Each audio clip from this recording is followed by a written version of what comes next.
The World to Nothing was about John Garfield, who I never knew, but I knew a close friend of his.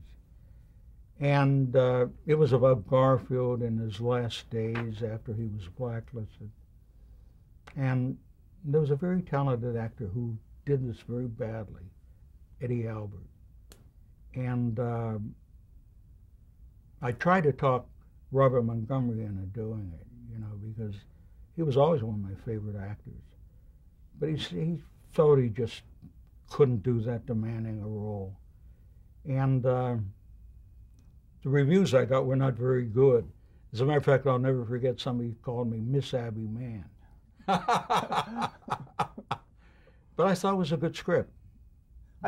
Sometimes good scripts run amiss, Were you allowed to say that he was blacklisted in this piece? How did you get it across that sort of led to his demise? I talked to people who, I talked to his best friend who was an actor named Joe Bernard, and I talked to his son. And I was always a fan of his films.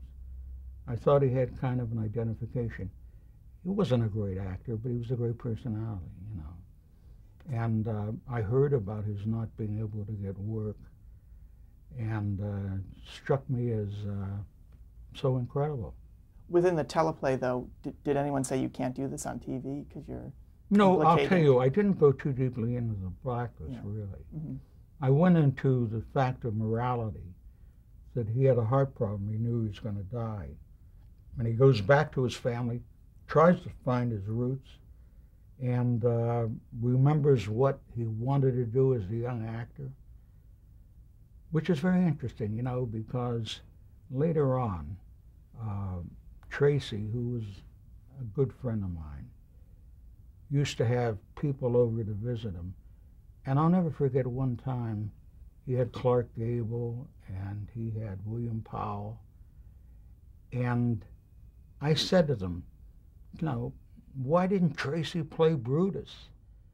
And the others I talked about roles they might have done. And they were so sad, because it was what they had wanted to do. But I think one of the reasons that they had such stature is because they did stage work, And I had Garfield thinking, well, what I might have done, it's all gone now. And it ended with his dying, and there were a lot of people at his funeral. But along comes the next star, and he's forgotten.